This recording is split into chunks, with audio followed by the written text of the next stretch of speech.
اللہ تعالیٰ نے نا اس سورہ احقاف میں جنات کا بھی تذکرہ کیا ہے. جنات پر ایمان بھی، ایمان کا مطلب یہ یقین رکھنا کہ جنات کا وجود ہے، یہ بھی ایمان کا حصہ ہے. جنات کا منکر بھی اسلام سے خارج ہے، کیونکہ قرآن مجید سے، احادیث سے، تواتر سے یہ بات ثابت ہے کہ اللہ نے ایک مخلوق آگ سے بنائی ہے، ایک مخلوق بنائی ہے نور سے، جس کو کیا کہا جاتا ہے؟ فرشتہ.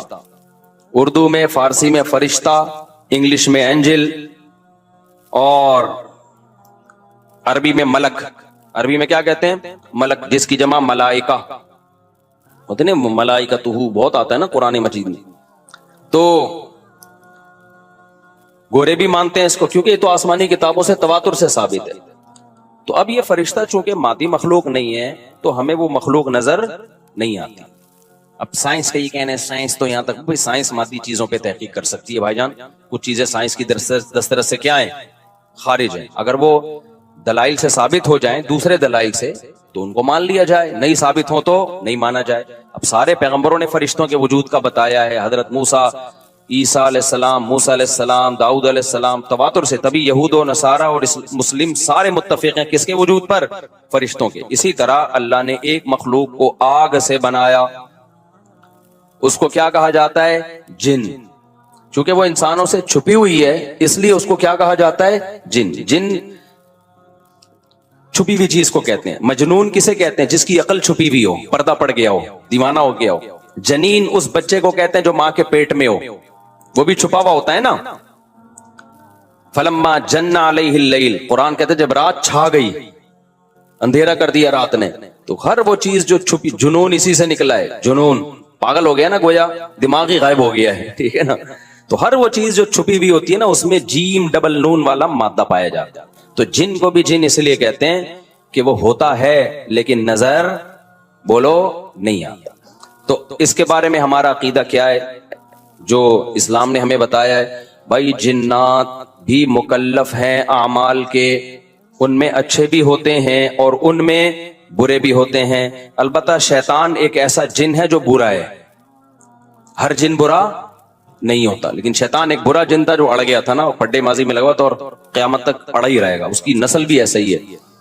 لیکن جنات میں اچھے بھی ہوتے ہیں اور جنات میں برے بھی ہوتے ہیں. جنات تعلیم کہاں سے لیتے ہیں؟ انسانوں سے لیتے ہیں. جنات میں کوئی الگ سے پیغمبر نہیں آتے، انسانوں ہی کو اللہ نے یہ فضیلت دی ہے کہ جنات فالو کس کو کریں گے؟ انسانوں. تبھی جتنے مذہب انسانوں میں ہے نا، اتنے ہی مذہب کس میں ہیں؟ جن اگر میرا بیان سنتے ہیں تو 20 رکعت تراویح کے قائل ہو جاتے ہیں. کسی اہل حدیث کا بیان سنیں گے تو 8 کے قائل ہو جاتے ہیں. جہلم والی سرکار کا بیان سنیں گے تو جنوں کی بیویاں عدالت سے جا کے ان کی عدالتوں سے خلا لے رہی ہوتی ہیں کہ وہ شوہر جن شوہر دینے پر راضی نہیں ہوتا. وہ سارے جھگڑے جو انسانوں میں ہیں نا، جن میں ہو سکتا ہے کچھ 4 شادیاں کرتے ہو جو میرا بیان سنتے ہو اور پٹ بھی رہے ہو جنیوں سے، چڑیلوں سے، اور جن میں ایسے بھی ہوں گے جو 1 کے قائل ہوں گے. تو جتنے، مجھے نہیں پتا جنات کو 4 کی اجازت ہے کہ 1 کی ہے، یہ کچھ مسائل ہو سکتا ہے جنات کے ہم سے ڈیفرنٹ ہوں، لیکن بہرحال تو حدیث سے ہمیں یہ پتا چلتا ہے بھائی ایک مخلوق ہے جسے کیا کہا جاتا ہے؟ جن کہا جاتا ہے. وہ ہے، اس کا وجود ہے. اور چونکہ وہ ہو سکتا ہے یہاں بھی کچھ جنات بیٹھے ہوئے ہوں. اگر وہ آپ کہیں وہ بیٹھے ہوئے کیوں؟ بھائی وہ کھڑے ہو گئے تو سب آپ لیٹے ہوئے ہوں گے پھر یہاں پہ، اس لیے ان کو بیٹھے ہی رہنے دو.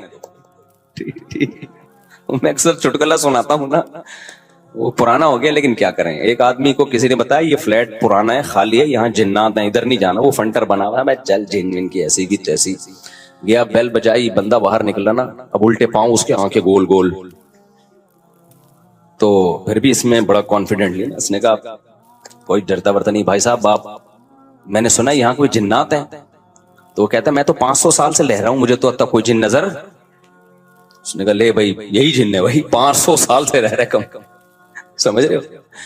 اچھا، تو جنات کی پیدائش انسانوں سے پہلے ہوئی ہے اور جنات کی تعداد بھی انسانوں سے زیادہ، کیونکہ قرآن میں ہے قد استکثرتم من الانس، اے جنات تمہاری تعداد تو انسانوں سے بھی زیادہ ہے. تو پتہ چلا جنات انسانوں سے بھی زیادہ ہے. تو ان میں اچھے بھی ہوتے ہیں، برے بھی ہوتے ہیں، ہری پگڑی والے بھی ہوتے ہیں، سفید پگڑی والے بھی ہوتے ہیں، دیوبندی بھی، بریلوی بھی، قادیانی بھی، ہندو بھی، ہر طرح کے فرقے. کیونکہ یہ تعلیم کہاں سے لیتے ہیں؟